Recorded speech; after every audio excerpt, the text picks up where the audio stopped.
Could football be heading toward its greatest transformation in decades? Not many thought the Super League would ever resurface. But now, signs suggest it might be back, stronger, smarter, and more dangerous. In 2027, what seems impossible today may become the new normal. Back in 2021, the Super League was launched with fanfare, or, more accurately, outrage. A dozen of Europe's richest clubs signed up, promising shockwaves through the traditional order of European football. The pitch remove the middlemen, guarantee marquee matchups, and give big clubs near constant revenue from TV, sponsorships, and global markets. But it fell apart fast. Fans felt blindsided. Clubs outside the elite cried betrayal. Governments threatened legal action. UEFA and FIFA responded with the full force of their power, promising sanctions. Within 48 to 72 hours, several founding clubs withdrew. The project collapsed, and the dream died. Or so most thought. Why did it fail so badly? Because it was secretive. There was no public buy-in, no real explanation, just "we want more money," because it ignored history, identity, and the emotional glue that binds fans to their clubs and leagues. Because the existing structure, with domestic leagues, promotion/relegation, UEFA competitions, still carried massive weight. Still, in that collapse, something else surfaced. Cracks. Clubs, fans, and stakeholders saw how stretched thin the system was. Legal cases, scheduling conflicts, financial instability, rising costs. All those problems didn't go away. Fast forward to today. A 22 Sports Management is steering the revived plan, still anchored by Real Madrid and Barcelona, still driven by the idea that the European club football system is overdue for reform. They're talking to dozens of clubs. About 50 have already been in discussions, trying to make the model more inclusive, less blatantly closed shop than the original. What's different this time? Sports, merit, and open access are being emphasized. The revival promoters say that clubs won't be guaranteed entry just because of history. Performance will matter more. Legal rulings are helping. A European court ruled that UEFA and FIFA's restrictions on rival competitions may be unlawful. Critics say this opens space for a new major competition. Clubs are more financially stressed. Fatigue in the calendar, rising wages, revenue uncertainties mean many are looking for more guaranteed returns. Clubs like Real Madrid are reportedly very optimistic about the potential. At the same time, others remain skeptical or outright opposed. Here's what promoters claim the new model could offer, and where the key tensions lie. Proposed structure. A Champions League-style name might stay, but with reworked format. 2 groups, a hard group for high-coefficient clubs and another for lower or mid-tier clubs. The hard group automatically sending several teams to knockout rounds. Streaming or lower-cost access models for fans via platforms with ads, cutting out some of the current middlemen in TV rights deals. Reduced travel for some matches, more games between the biggest clubs to generate interest and revenue. Financial promises. Increased guaranteed revenue for top clubs. More matches with high audience pool. Better commercial deals.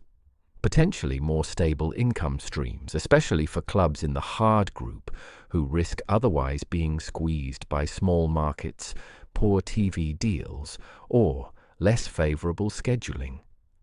If done well, the idea is that fans globally would pay or watch frequently, boosting sponsorship, merchandise, etc. But here are the tensions. How do you allocate access fairly?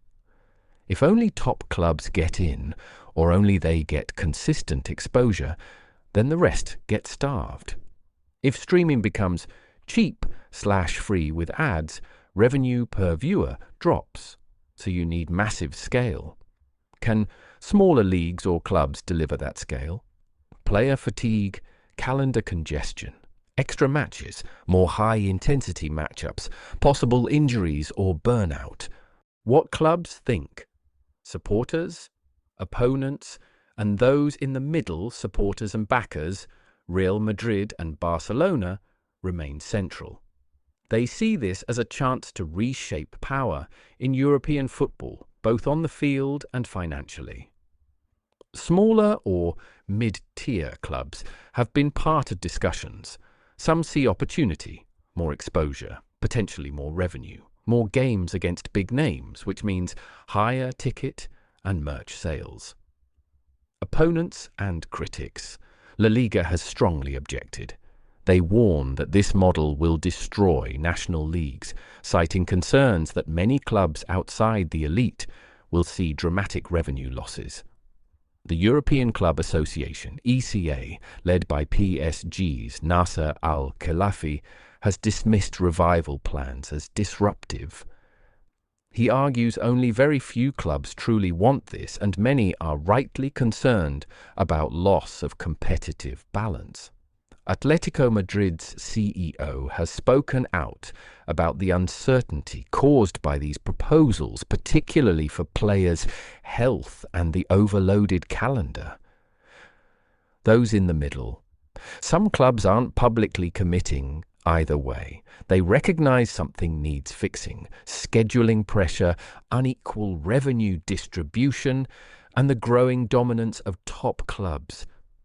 But they fear backlash from fans, from governing bodies, from losing traditional competitiveness. Many are waiting to see the legal formalities, the exact format, how sanctions might be handled, and whether there will be profit sharing. The risks, rumours, and dark corners. Promoters present the revival as opportunity. Critics see possible disaster. Here's a deep dive into what could go wrong and what rumours are floating around. Risks: domination by the elite. The biggest clubs will get most of the benefits: money, exposure, trophies, widening the gap with smaller clubs. Domestic competition might seem irrelevant if the Super League draws all attention. Fan backlash and identity loss. For many, football is rooted in local identity, derbies, the drama of promotion/relegation. If those are weakened, fans could revolt again. Goodwill is fragile.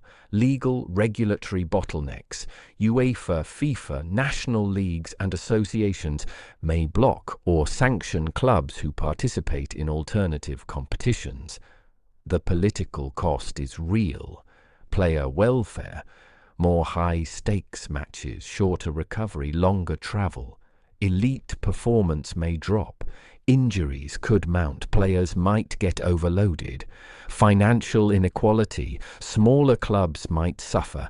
If revenue shifts upward, marginal clubs could lose out on TV, sponsorship, and local fan interest. Some reports predict that most of the gains in Super League-style revenue models go to top clubs, with many others losing income. For example, La Liga estimated huge losses for its smaller clubs if the model favoured EFC Barcelona and Real Madrid. Rumours and unknowns. How many teams will be in each group? What coefficient measure will they use? Historic results versus recent performance. Will there be promotion and relegation between groups? If yes, how many spots? If no, it begins to feel like a closed shop. Will clubs outside the hard group have real chances, or will they be permanent second class?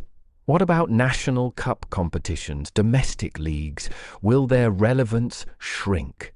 How will TV/radio rights and licensing adapt, especially in countries where broadcasting is heavily regulated or controlled by existing contracts? What kind of financial guarantees or profit sharing will be mandated, if any? Will smaller clubs be protected somehow for taking part? Why the timing seems different, and why some think this could actually stick. Several conditions now exist that didn't, or didn't strongly, before. These make revival more plausible. Court rulings are shifting power. The European Court of Justice has questioned whether UEFA and FIFA can maintain exclusive control over all continental club competitions. That legal leverage changes bargaining dynamics.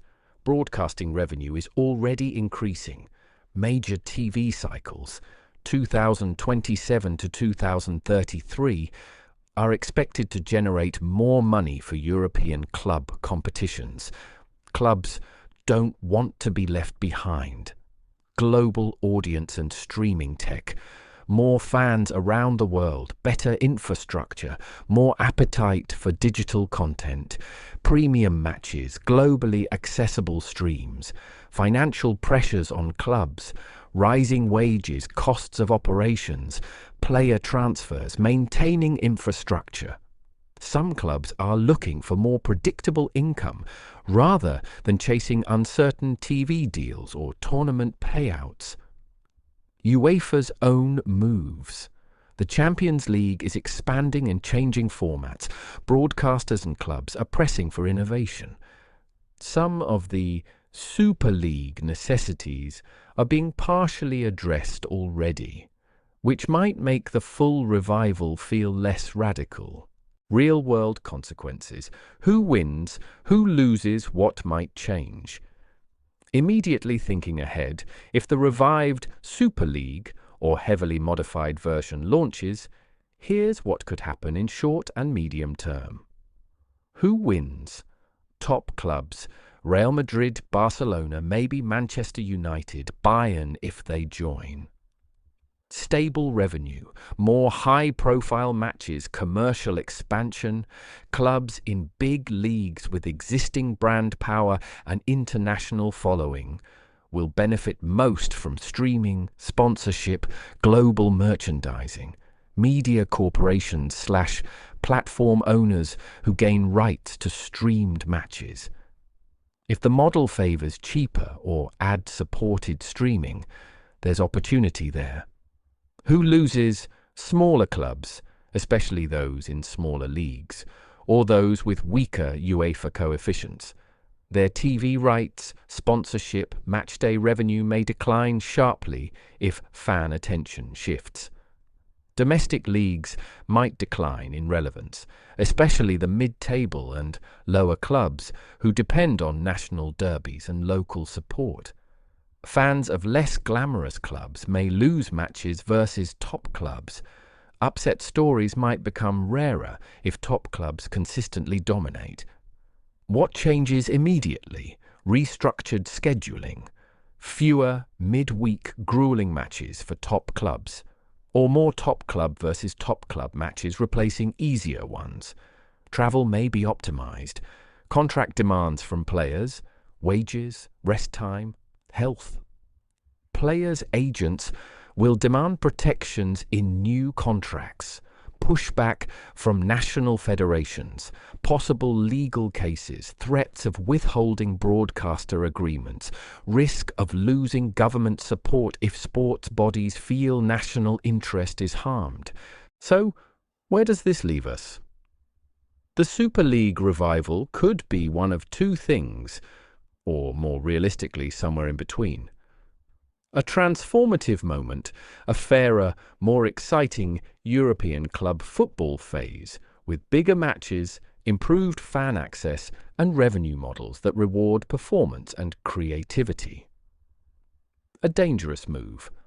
Elite capture, loss of competitiveness, local identity, over-commercialization and potentially conflict with governing bodies, fans and players. What matters most is how it's done. Will the project protect smaller clubs, guarantee sporting merit, ensure promotion/relegation, involve fans transparently? Or will it repeat old mistakes, closed doors, elite privilege, top-heavy money flows? Because if 2027 becomes the turning point, it won't just be about changing competitions. It'll be about redefining what football means as sport, as ritual, as community. And once that change rolls out, there's probably no turning back.